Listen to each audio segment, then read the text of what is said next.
Vamos fazer a nossa declaração. Esta é a minha Bíblia. Eu sou o que ela diz que eu sou, eu tenho o que ela diz que eu tenho, e eu posso fazer o que ela diz que eu posso fazer. Hoje eu serei tocado pela palavra de Deus. Eu audaciosamente confesso que a minha mente está alerta, meu coração está receptivo, eu estou pronto para receber a incorruptível, a indestrutível, sempre viva semente da palavra de Deus. Eu nunca mais serei o mesmo, nunca, nunca, nunca, no nome de Jesus, amém. Se assenta aí, por favor. Abra sua Bíblia em Atos,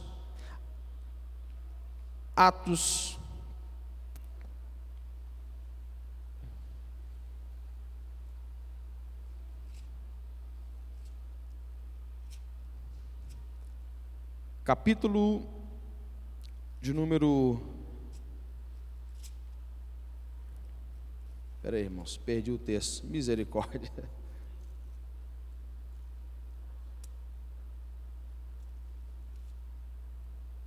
Atos 20, 23.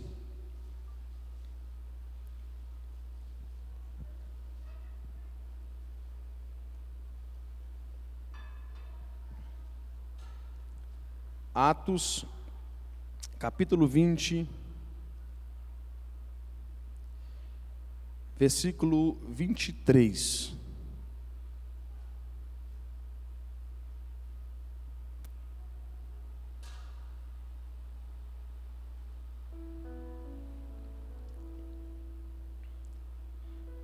Atos dos Apóstolos, capítulo 20, versículo 23. Aliás, pega o versículo 20. O que eu vou falar está no 23. Mas não, o contexto vai ficar um pouco aqui picado aqui. Eu preciso, pega o versículo 20.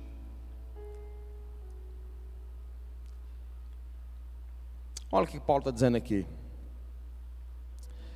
Jamais deixando de vos anunciar coisa alguma proveitosa, e de vos ensinar publicamente também de casa em casa, testificando tanto a judeus como a gregos, o arrependimento para com Deus e a fé em nosso Senhor Jesus Cristo.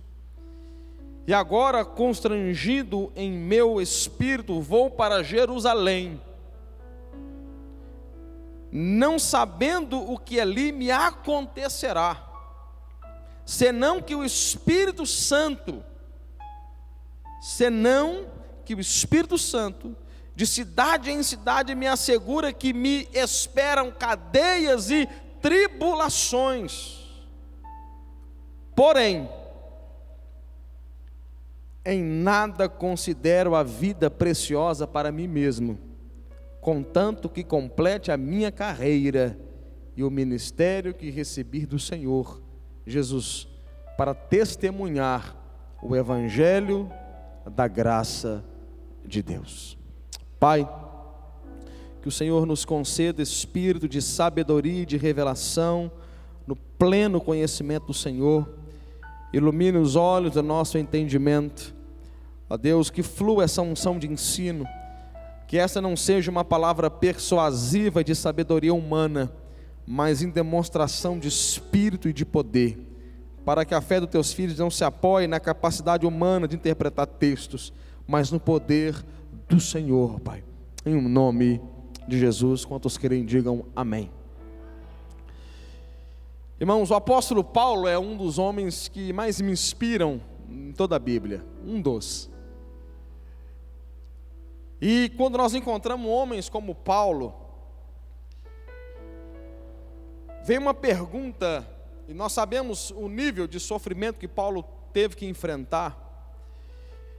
E homens como esse, nós às vezes perguntamos qual seria talvez o grande segredo do apóstolo Paulo. Talvez alguns falem, pastor, a comunhão poderosa com Deus. Eu creio muito nisso. É porque Paulo orava muito, eu creio muito nisso. É porque Paulo era um homem de jejum, eu creio muito nisso. é porque Paulo era um conhecedor das Escrituras, eu creio demais nisso. Mas nessa noite o meu coração queima para destacar uma verdade sobre Paulo. Paulo era um homem imparável, determinado, resiliente, e tudo isso só foi possível porque o apóstolo Paulo entendeu, e eu vou falar alguns outros discípulos, eles entenderam o que é vencer o sofrimento por causa de Cristo. Irmão, se tem um assunto que é contemporâneo, que nós estamos percebendo, se tem uma mensagem nós precisamos ensinar, é sobre vencer o sofrimento, é continuar na missão de Deus, apesar do sofrimento. O que nós temos aqui é Paulo dizendo, no versículo 23, o Espírito Santo, olha só, não é Satanás que está dizendo, Deus falou para Paulo: Paulo, quando você chegar em Jerusalém, o que te espera lá são cadeias e tribulações. Paulo, o que te espera lá são lutas.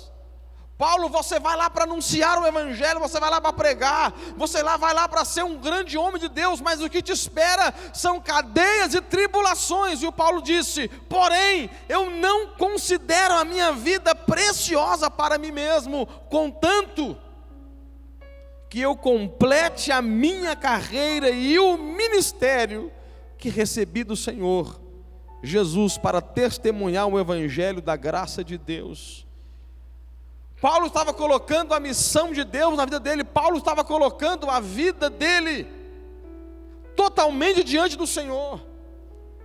O grande segredo dos discípulos, irmãos, era que nada poderia parar esses homens, nada poderia parar, não tinha lutas, não tinha tribulação, não tinha cadeias, nada poderia fazer com que esses homens calassem. Abra sua Bíblia comigo em Filipenses, e nós vamos começar a entender por quê. Talvez aqueles homens entendessem um sofrimento por causa de Cristo diferente do que nós entendemos hoje. Filipenses capítulo 1, versículo 27. Filipenses 1, 27.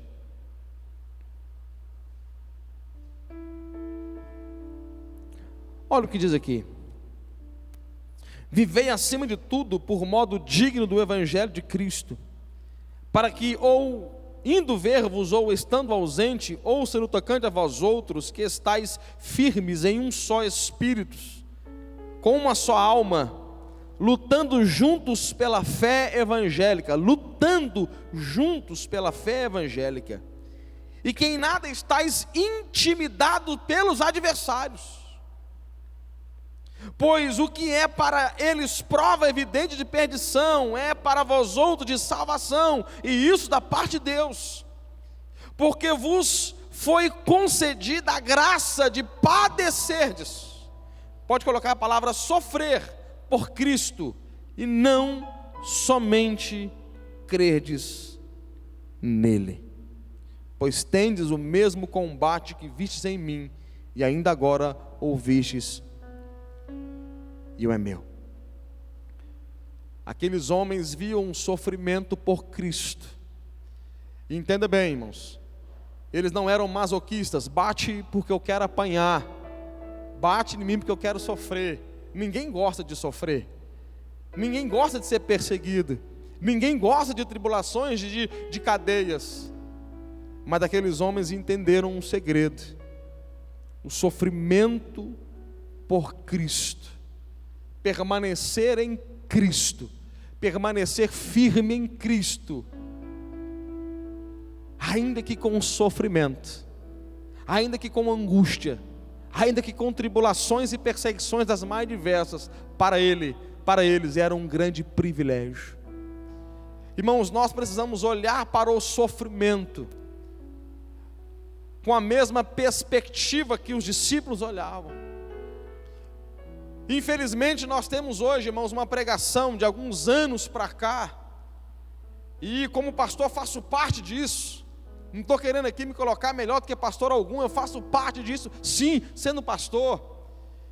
E a mensagem de alguns anos para cá, para a igreja, era algo mais ou menos assim: vem para ser feliz, vem para ter um casamento melhor, vem para ser abençoado, vem para ser milionário, vem para ser rico, vem para isso, vem para aquilo, Deus vai fazer, você é mais do que vencedor, você pode todas as coisas. E essa foi talvez a grande mensagem dos últimos anos.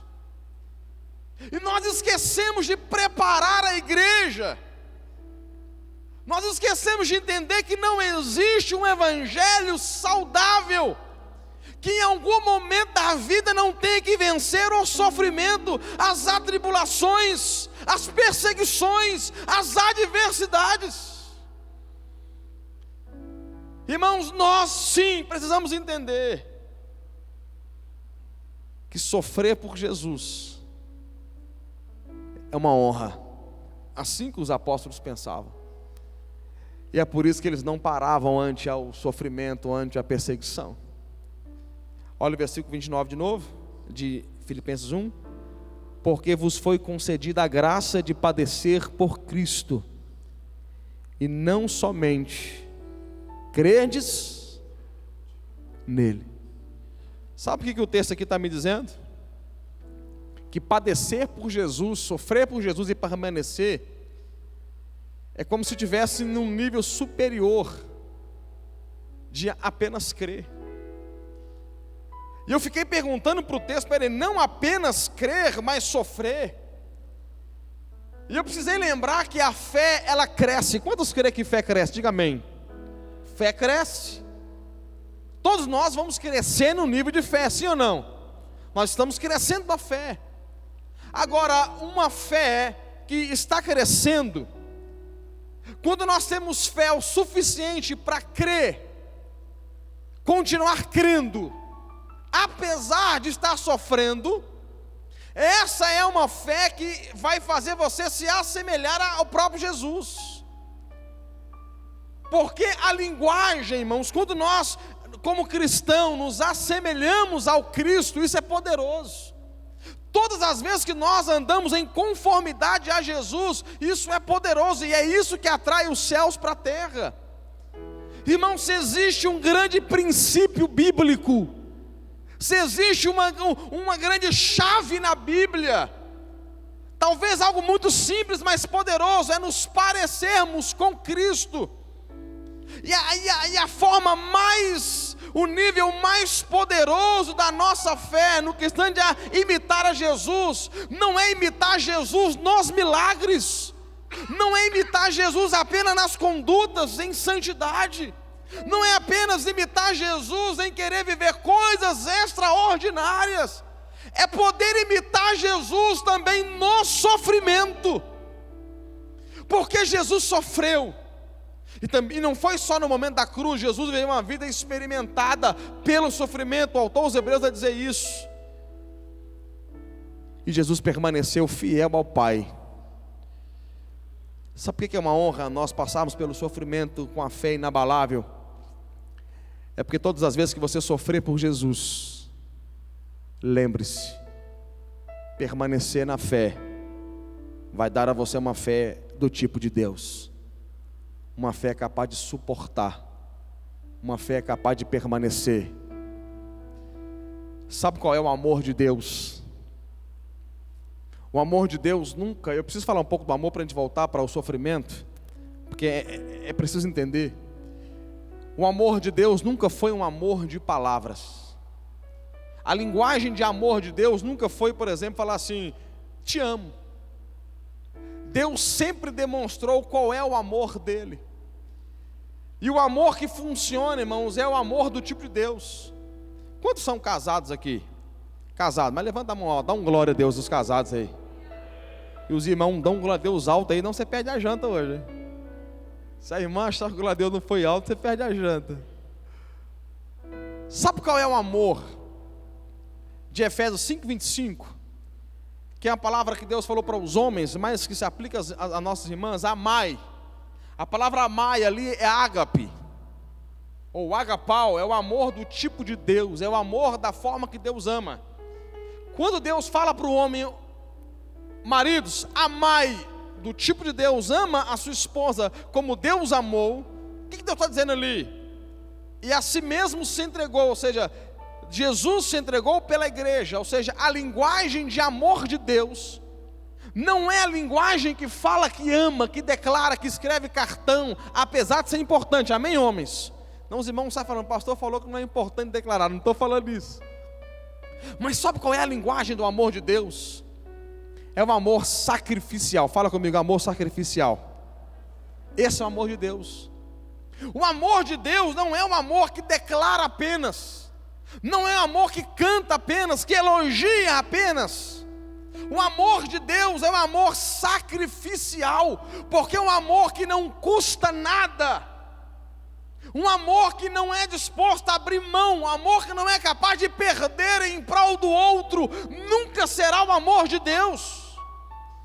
É por isso que Deus, quando foi comparar o relacionamento de Jesus com a igreja, comparou o relacionamento de um noivo com a noiva, porque qual é o amor que mantém um casamento inabalável? Não é um amor de palavras, é um amor sacrificial, é um amor que faz alguém abrir mão dos desejos em prol do outro, um amor que custa alguma coisa, e essa é a linguagem de amor. Todas as vezes que nós vencemos o sofrimento por causa de Jesus, todas as vezes que nós suportamos um sofrimento por causa dele, em outras palavras, estamos comunicando ao céu: Pai, eu estou te amando como se deve amar, eu estou permanecendo apesar de não entender, eu estou firme, amando o Senhor como o Senhor me ama.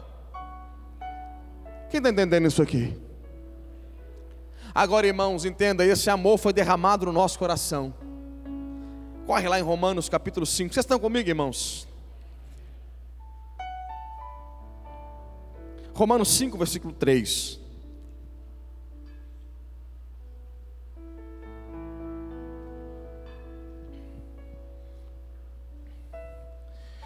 E não somente isto, mas também nos gloriamos. Olha só, nos gloriamos nas próprias tribulações, sabendo que a tribulação produz perseverança, e a perseverança, experiência, e a experiência, esperança. Ora, a esperança não confunde, porque o amor de Deus é derramado em nosso coração pelo Espírito Santo que nos foi dado. Por que nós podemos vencer a tribulação? Por que pega nas tribulações? Ele termina dizendo: porque o amor de Deus. Que amor é esse? Qual foi o amor que Deus derramou no coração da igreja? Foi um amor sacrificial. Foi o amor capaz de abrir mão da própria vida por Cristo. Foi um amor capaz de tirar de si para dar para o outro. Foi um amor, irmãos, entenda isso, a nossa igreja, eu não falo aqui Igreja Batista da Lagoinha, eu estou falando da nossa igreja em Atos, o nosso modelo, o nosso padrão, as igrejas das cartas de Paulo, de Pedro, de João, é uma igreja que nasceu num ambiente onde eles tiravam os seus agasalhos, se eu puder falar assim, para cobrir o frio do outro. É uma igreja que viveu tão intensamente essa questão, que esse amor que foi derramado não era um amor de declaração, era um amor de ação. O amor nosso para com Deus, irmãos, não é um amor que canta músicas aos domingos, é um amor capaz de entregar a própria vida por Jesus. Quando nós entendemos isso, irmãos, nós vamos entender 1 Coríntios 13, eu não vou abrir todos os textos, esses os irmãos conhecem. 1 Coríntios capítulo 13 vai falar de níveis de fé. Ainda que eu falasse a língua dos anjos e dos homens, se não houver amor, eu nada serei. Amor do tipo de Deus. Nós sempre pregamos isso como uma forma poética para casais. Mas quando nós chegamos no versículo 7, o amor tudo crê, tudo espera, tudo sofre, tudo suporta. Quando nós amamos a Deus com esse amor, Nós somos capazes de suportar todas as coisas, vencer todas as coisas. Nada te abala, nada te arranca, nada te move, porque o amor de Deus que foi derramado no seu coração, tudo crê, tudo espera, tudo suporta. Tudo suporta. Tudo aguenta. Pastor, eu passando momentos difíceis da minha vida. O amor que Deus colocou no seu coração por Ele. Por Ele. Não é pelo pastor, não é pela igreja, no sentido prédio, não. Por Ele em primeiro lugar. Por Ele.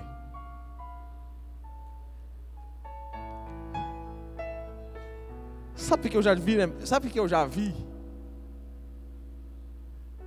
Eu já vi pessoas que tentaram desviar e não conseguiram. E essa é aquela famosa. Já viu aquelas pessoas quando quer falar de si, falam assim: ah, eu estou perguntando para um amigo meu. É isso que eu fiz agora, irmãos, porque essa pessoa sou eu. Eu creio que tem mais pessoas aqui.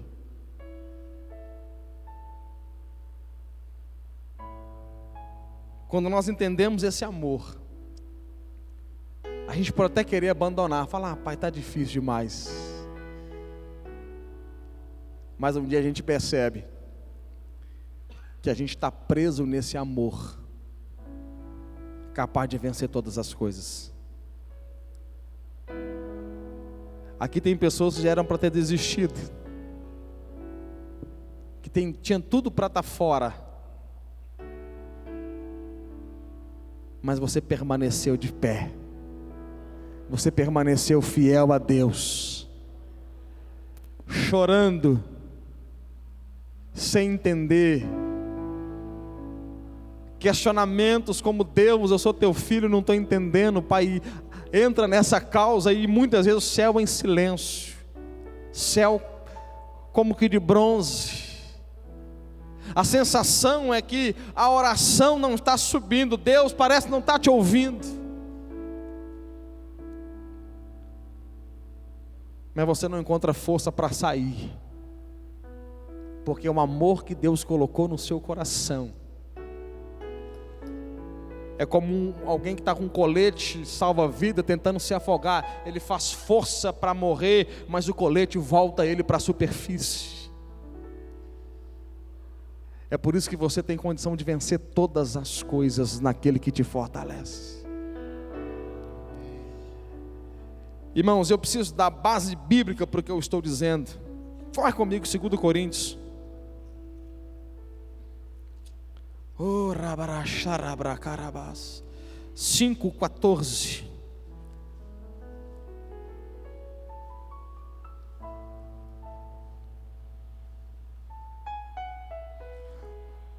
Porque o amor de Cristo nos constrange. Fala comigo, constrange. Sabe o que a gente entende quando a gente lê esse negócio de constrange? Normalmente a gente entende constrangimento, por exemplo, eu vou na casa do irmão comer um cupim casqueirado, aí eu quero tomar uma Coca-Cola gelada. Aí o irmão fala comigo: seu pastor, vai na geladeira, pastor, e pega lá, pastor, a Coca-Cola gelada, pastor. Pega um limãozinho, coloca dentro uns cubinhos de gelo. Eu falo: irmão, eu fico constrangido de ir lá. Eu não quero fazer isso, porque a gente entende a palavra constrangido com vergonha. Só que a palavra constrangido aqui é como se você perdesse, é como se você fosse amarrado ou preso, não tivesse força. Amém? A palavra constrangido aqui não é você ficar com vergonha. O amor de Cristo me deixa com vergonha. Não, não é isso. É o amor de Cristo amarra os seus braços. O amor de Cristo laça você. O amor de Cristo te envolveu. De tal forma que você não tem mais ação contra esse amor. Você está preso em Deus por causa do amor de Cristo. É por isso que Paulo está dizendo assim: ei Senhor, para mim é um privilégio não apenas crer, mas amar ao Senhor, tal qual como o Senhor me ama. E é por isso que nós precisamos entender o sofrimento por Jesus, numa perspectiva de Deus. Porque o amor de Cristo nos constrange. E lembra que o amor de Cristo é sacrificial. Olha o versículo 15. E Ele morreu. Fala comigo assim: morreu. Amor que custa. Deus não falou que ama você. Deus provou na cruz do Calvário. Deus não disse que amava você com palavras. Deus disse com ações, quando colocou Jesus na cruz do Calvário.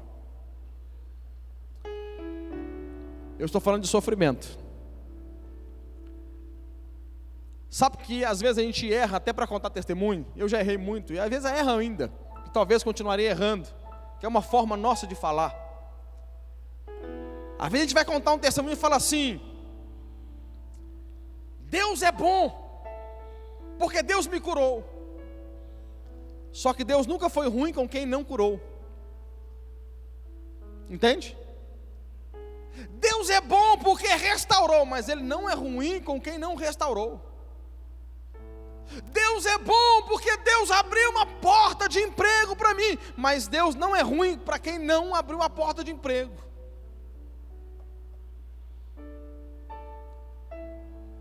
A medida do amor de Deus nunca poderá ser medido por aquilo que Deus faz por nós no dia a dia. A medida do amor de Deus, ela sempre será medida na cruz do Calvário. Deus já provou que te ama. Deus já provou, e não foi quando abriu uma porta para você, não foi quando curou você, ou quando deu um livramento de morte para você ou para alguém da tua casa, não foi quando prosperou você ou fez você se trocar o seu carro, a sua casa, não foi nesses momentos, foi quando Ele morreu na cruz, na pessoa do seu Filho amado, Jesus Cristo. Quem está entendendo isso aqui? O que Jesus precisa fazer mais? Todas as vezes que nós amamos a Deus, onde nós amamos, podendo agradecer a Deus pelos sofrimentos, nós estamos assemelhando ao sofrimento de Jesus da cruz. Abra sua Bíblia comigo em Atos capítulo 7.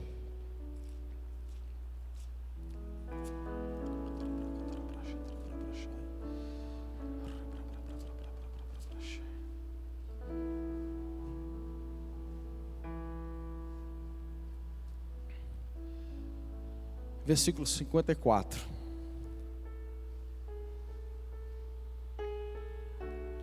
Nós cantávamos um hino há uns anos atrás, Danilo vai saber, com certeza Danilo é das antigas. Ainda que para te servir, Jesus, eu tenho que chorar.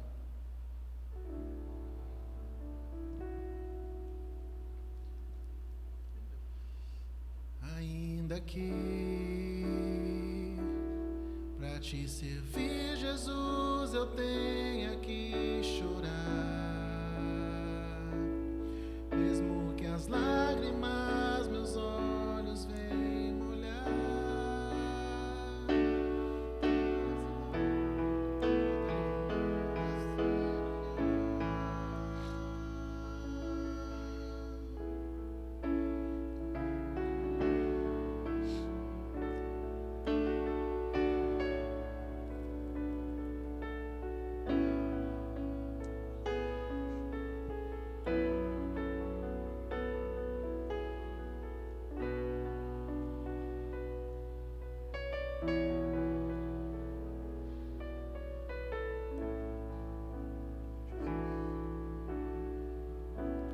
Nós temos aqui, irmãos, a morte de Estevão.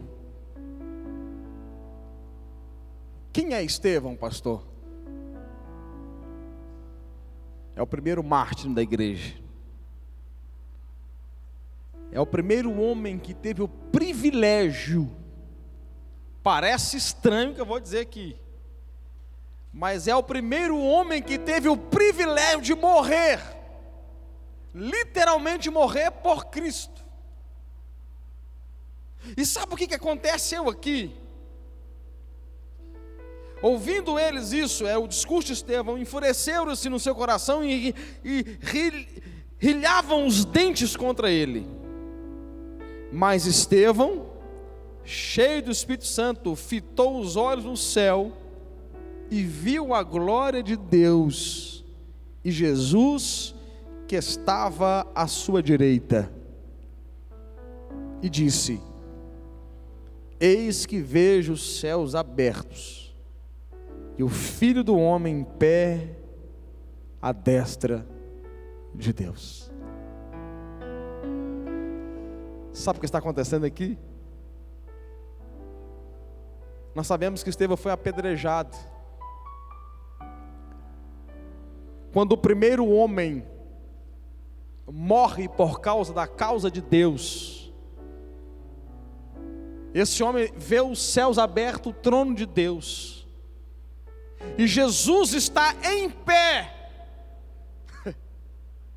Jesus está em pé à destra de Deus. O sangue de Estevão, a morte de Estevão foi capaz de colocar Jesus de pé no trono para recebê-lo. Eu não sei como Deus recebe todos os mortos, mas uma coisa eu sei: para receber Estevão, Jesus está de pé. E a gente acaba achando que vai deixar Jesus em pé com a nossa música. A gente acaba achando que vai deixar Jesus em pé apenas pela nossa piedade. Mas eu nunca achei um texto na Bíblia que me dê base para dizer que Deus ficará de pé para receber uma canção, ou que Deus ficará de pé para receber o nosso serviço. Agora, quando alguém derramou um sangue pela causa missionária, quando alguém derramou o sangue por Jesus, quando alguém deu a vida por Jesus, talvez Estevão tenha se assemelhado a Jesus. Vamos continuar o texto. E eles, porém, clamando em alta voz, taparam os ouvidos e unânimes arremeteram contra ele. E lançando-o fora da cidade, o apedrejaram. As testemunhas deixaram as suas vestes aos pés de um jovem chamado Saulo, e apedrejavam Estevão, que invocava e dizia: Estevão está sendo apedrejado, mas Estevão está invocando a Deus. Olha a oração de Estevão, versículo 59. Senhor Jesus, recebe o meu espírito. Você já viu essa oração em algum outro lugar? Já viu essa oração em algum outro lugar? Olha o 60. Então, ajoelhando-se, clamou em alta voz: Senhor, não lhes imputes este pecado. Com essas palavras, adormeceu, que é uma linguagem polida de morreu. Já viu essa oração em algum outro lugar? Senhor, em tuas mãos entregue o meu espírito. Já viu essa oração em algum outro lugar? Pai, perdoa aqueles que estão me matando. Já viu essa oração em algum lugar? Onde? Na cruz. Porque o primeiro mártir da igreja, o primeiro sangue derramado na igreja, de alguma forma, está se assemelhando ao Cristo na cruz do Calvário. Escute isso. Todas as vezes que você sofre por Jesus, eu não estou falando sofrer como malfeitor, eu não estou falando colher aquilo que você plantou errado, eu não estou falando fazer coisa errada e depois sofrer. Eu estou falando todas as vezes que você sofre por Jesus, você está se assemelhando a Jesus na cruz do Calvário, e você está amando a Deus como Ele te ama. E talvez seja por isso que Estevão está de joelhos e os céus estão de pé. E talvez seja por isso que Estevão está de joelhos e o próprio Jesus de pé, talvez braços abertos para receber o Estevão. E talvez você leu o texto e falou assim: tadinho do Estevão, pastor. Mas esse tadinho não é bíblico, porque nós sabemos que para Estevão foi a maior glória que um homem pode conquistar. Se um dia, parece estranho que eu vou dizer, porque nós não somos num país perseguido, tem coisa que soa estranho, mas se Deus desse para qualquer um de nós aqui presente, ou você que está em casa, a honra e o privilégio de morrer por Jesus, morrer servindo Jesus, talvez num campo missionário, o dia da sua morte, num episódio da sua morte, você glorificaria a Deus mais do que toda a sua vida.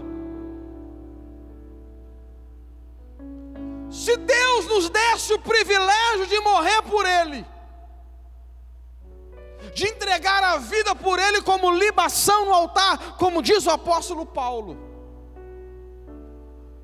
um único episódio da nossa vida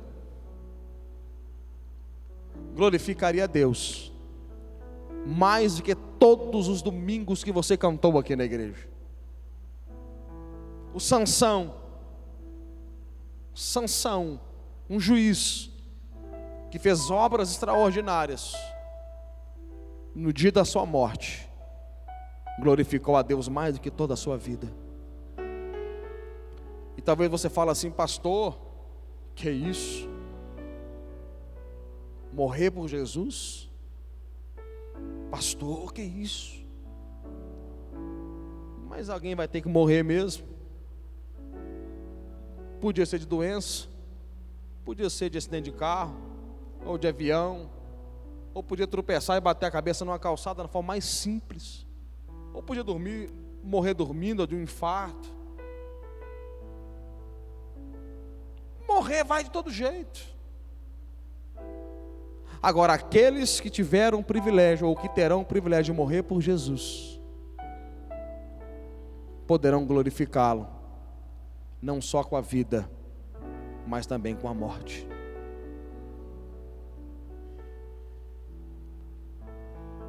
Se você sofrer por Jesus e permanecer em Jesus, você está se assemelhando a Jesus, o Jesus da cruz. Fique em pé, por favor.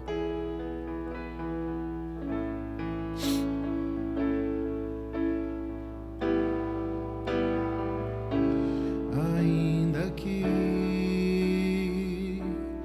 pra te servir, Jesus, eu tenha que chorar, te servirei porque comigo estará. Sofrer contigo é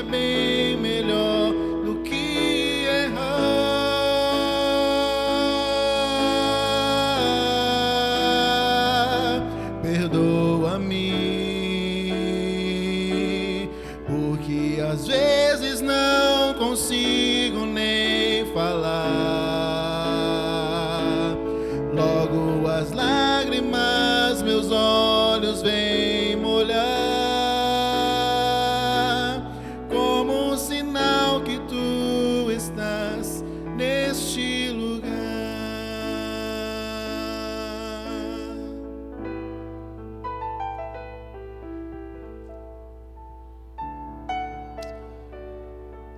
Hebreus capítulo 10, verso 32, eu queria que você ouvisse isso de pé.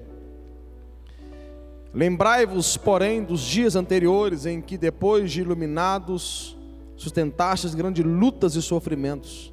Ora, expostos como em espetáculo, tanto de opróbrio quanto de tribulação, ora tornando-vos coparticipantes com aqueles que desse modo foram tratados. Coparticipantes, porque não somente vos compadecestes dos encarcerados, como também aceitastes com alegria o espólio dos vossos bens. Essa palavra espólio, irmãos, é uma palavra não muito usual. Deixa eu traduzir isso aqui para alguns. Confiscar os bens, tomar os bens. Sabe o que está acontecendo aqui? É cristão? Sou. Perdeu os bens. Ou, em alguns momentos, tinham que fugir e largar os bens para trás. Vamos continuar o texto? Tendo ciência de que possuídes vós patrimônio superior e durável. Olha o 35. Não abandoneis, portanto, a vossa confiança. Ela tem grande galardão. Com efeito, tendes necessidade de perseverança, para que, havendo feito a vontade de Deus, alcanceis a promessa. Porque ainda dentro de pouco tempo, aquele que vem virá e não tardará. Todavia, o meu justo viverá pela fé, e se retroceder, nele não se compraz a minha alma. Nós, porém, bata no peito, você faz parte disso, fala assim, nós. Fala assim, nós. Esse texto é para você, fala assim, nós. Olha onde você se enquadra aqui, ó. Não somos dos que se retrocedem para a perdição.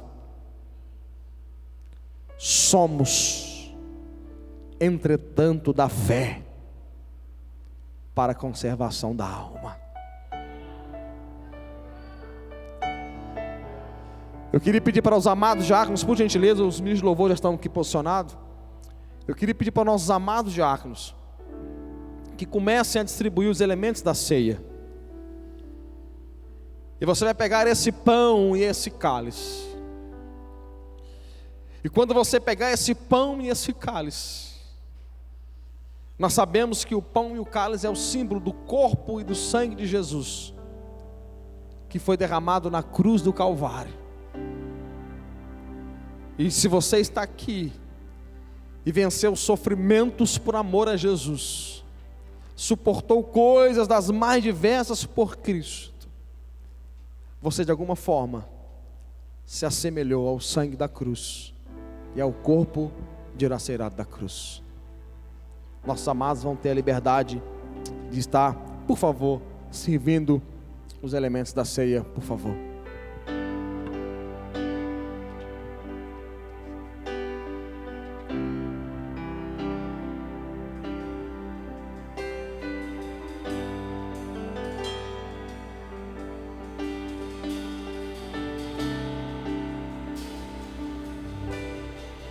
Todos que têm sede, os que fracos são, venham à fonte, imergir o seu coração, a dor e a tristeza, lavadas serão nas ondas do amor de Deus, profundas no coração. Cantamos: vem, Senhor Jesus, vem, Senhor Jesus. Todos que têm sede, os que fracos são,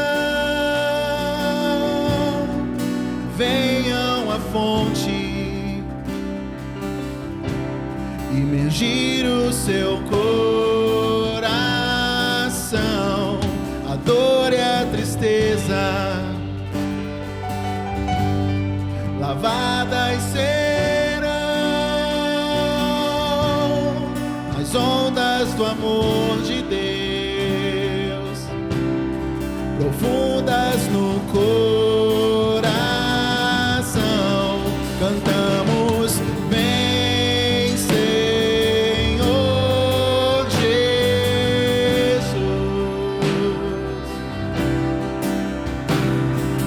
vem, Senhor Jesus,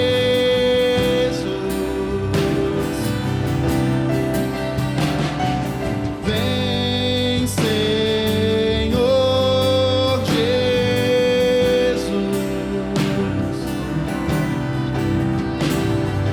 vem, Senhor Jesus.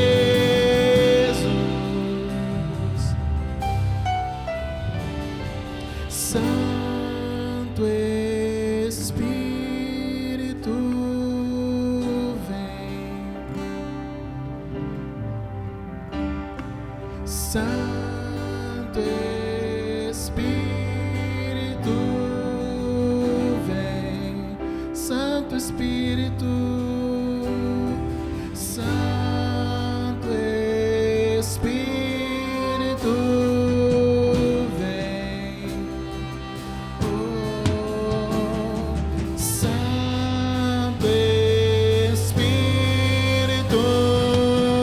vem. Vem, Senhor Jesus,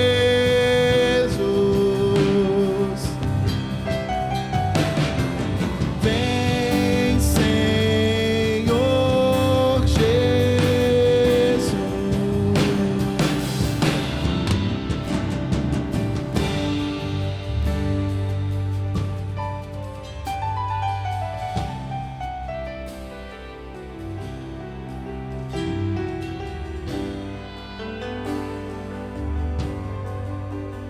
Amor de Deus, profundas no coração,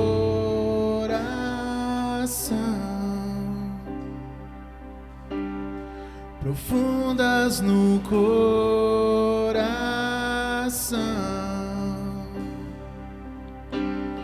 profundas no coração. Vem, Senhor Jesus. Oh, vem, Senhor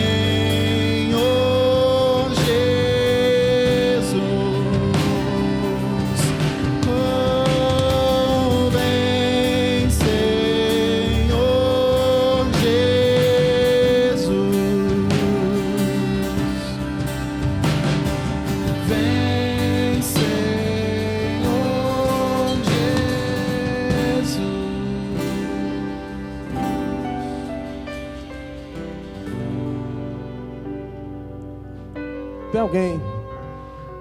Tem alguém que vai cear conosco que não recebeu? Levante a sua mão. Todos receberam? Graças a Deus. Olhe para esse pão e para o seu cálice.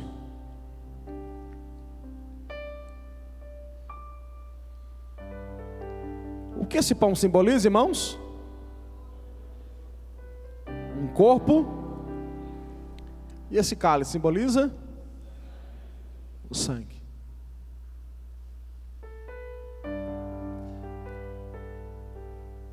Já parou para pensar nesses elementos? Nós participamos da mesa do Senhor com elementos que simbolizam um corpo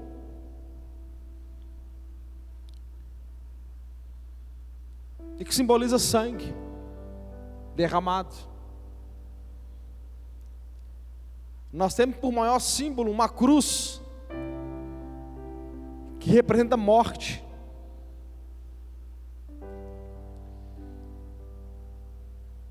E infelizmente, se a gente não entender isso, nós sempre teremos uma mentalidade de consumidor, de cliente na igreja, sempre para nós, sempre para o nosso bem, para o nosso bem-estar. Irmãos, Deus nunca nos chamou para sermos clientes, Deus nos chamou para ser servos. Você tem na mão um símbolo de corpo que foi entregue, de sangue que foi derramado. Sabe qual é o amor de Deus? Permita ler um texto antes de ceiar. A continuação daquele texto que nós lemos, de Romanos 5, eu vou ler o 6 até o 8. Depois você confere na sua casa, os meninos também vão colocarem aqui. Porque Cristo, quando nós ainda éramos fracos, morreu a seu tempo pelos ímpios. E dificilmente alguém morreria por um justo, pois poderá ser que pelo bom alguém se animasse a morrer.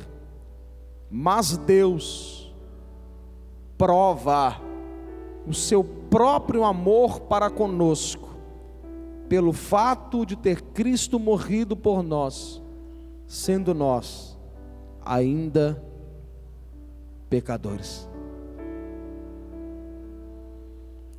Deus prova o seu próprio amor para conosco, quando nós éramos ainda pecadores.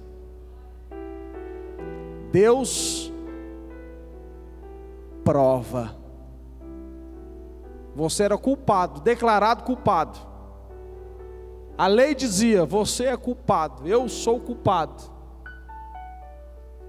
E Paulo está dizendo assim: dificilmente alguém morreria por um justo. Mas Deus não morreu na cruz, Jesus não morreu na cruz por justo. Jesus morreu na cruz por culpado.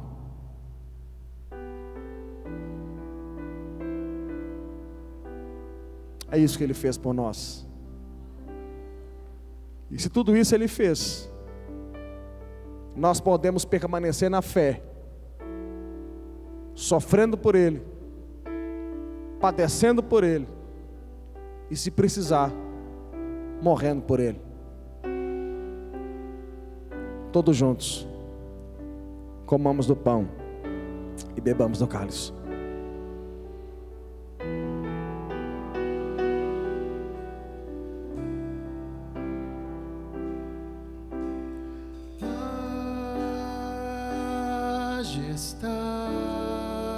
Majestade, majestade,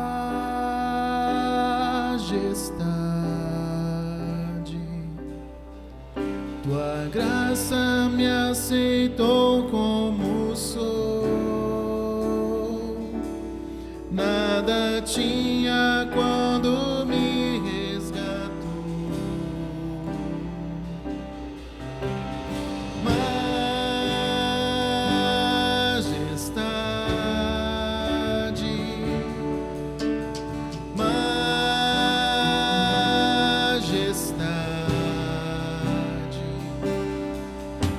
Sempre o teu amor me transformou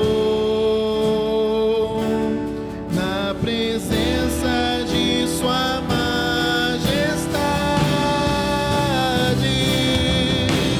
Majestade,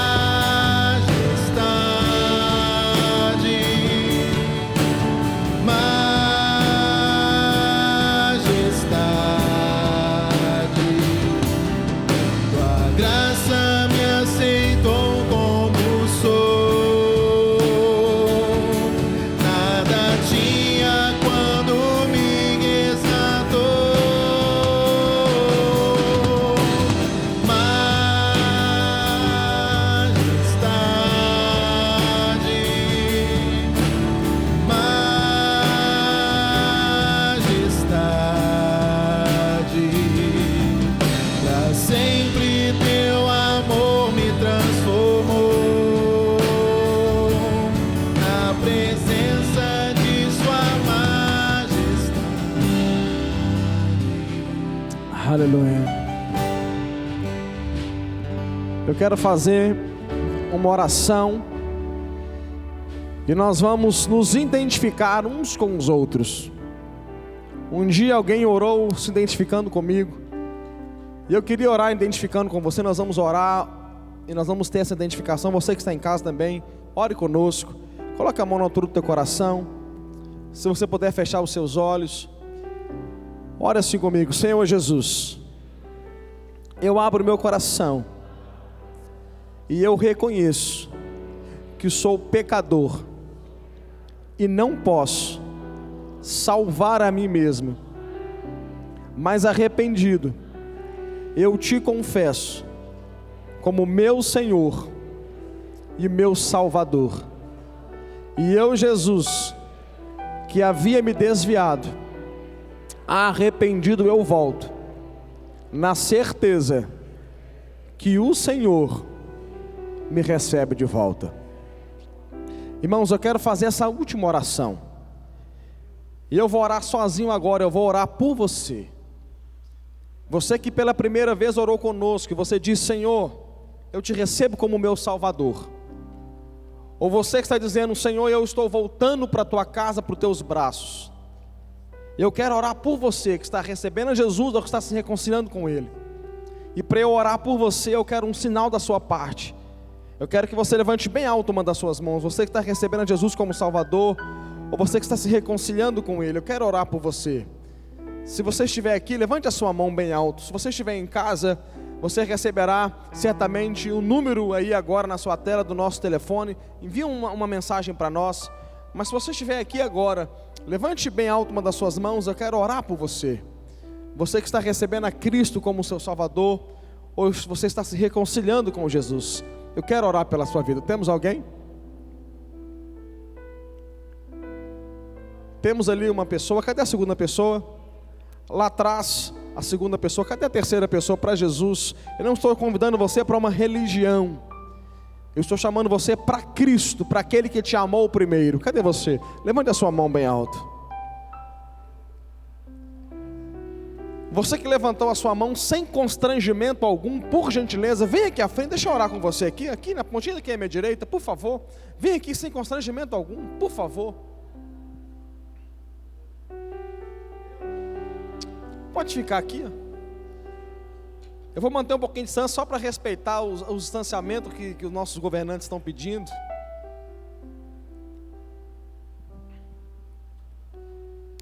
Vem aqui à minha direita, por favor.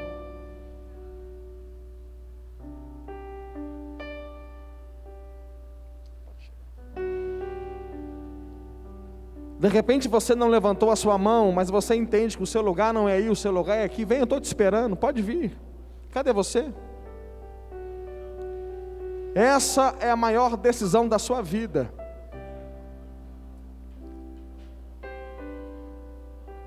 Tem mais pessoas chegando? Pode chegar mais pertinho? Pode chegar.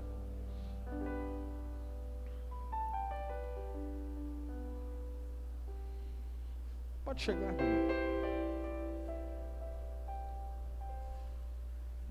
Deixa eu orar por vocês. Pai, em nome de Jesus, Senhor, eu abençoo cada uma dessas vidas. Ó Pai, eu coloco-as no coração do Senhor. Deus, a Tua palavra diz que o Senhor nos tirou do império das trevas e nos transportou para o reino do Seu Filho amado. Pai, que essas pessoas nunca mais se desviem da Tua presença. Pai, em nome de Jesus, nós as colocamos no coração do Senhor. Que elas vivam as suas promessas. Que elas vivam, ó Pai, com a vida plena em Ti, Pai. Em nome de Jesus. Em nome de Jesus. Olha para mim, por favor, vocês. A palavra de Deus diz em Lucas capítulo 15, que os céus estão fazendo uma grande festa por causa de vocês. É interessante que às vezes nós seres humanos falamos assim: eu não valho nada e etc. A gente fala tanta coisa, mas o que Deus fala de vocês é que vocês são tão importantes para Deus, que esse momento agora, Deus está fazendo uma festa no céu por causa de vocês. Mas lá em Efésios capítulo 2 também diz que vocês recebem uma nova família, uma família também aqui na terra. E se a família do céu está fazendo festa para vocês, a família Batista Lagoinha aqui de Promissão também quer receber vocês com festa. E por isso, eu vou contar de 1 até 3, e no 3 eu vou pedir para que vocês virem, para que conheçam essa nova família. Amém? Amém? 1, 2, 3, virem por favor. A alegria está no coração de quem já conhece a Jesus. A verdadeira paz só tem aquele que já conhece a Jesus. O sentimento mais precioso que vem do nosso Senhor é um amor que só tem quem já conhece a Jesus. Bem-vindos à família de Deus. Segue depois o Brian, nós queremos pegar só o nome de vocês no telefone, entrar em contato com vocês, ô Zé, por favor, prepara um presentinho para eles, vê onde é que está aqueles livros, por favor, prepara um presentinho para eles, em nome de Jesus. Aleluia! Vamos embora, irmãos. Graças a Deus. Amanhã nós não teremos a live dos homens, irmãos. Amanhã, 7 de setembro, eu tenho certeza que os homens vão querer ir passear com as esposas, levar as esposas para passear aí. Nós não teremos a live dos homens. Eu também não farei aqui ao meio-dia, mas terça-feira, às 20 horas, nós teremos o culto fé. Ô Dani, vai para o monte hoje? Que horas? Acabou o culto, irmãos. Quantos jovens temos aqui? Só os jovens, dá uma glória a Deus aí. Os jovens estão indo ao monte. Então, se você quiser ir com os jovens ao monte, ao término do culto, eles estão indo lá para o monte orar. Amém? Levante a sua mão. Que a graça do Senhor Deus, o Pai, a comunhão do Filho e a consolação do Espírito esteja na sua vida, não só hoje, mas para todo sempre. Vá em paz. Deus te abençoe. Em nome de Jesus. Se sobrou alguma coisa do almoço lá de churrasquinho, chama o pastor. De quem já conhece a Jesus. A verdadeira paz só tem aquele que já conhece a Jesus. O sentimento mais precioso que vem do nosso Senhor é o amor que só tem quem já conhece a Jesus. Aleluia, aleluia, aleluia, aleluia. O sentimento mais precioso que vem do nosso Senhor é o amor que só tem quem já conhece a Jesus.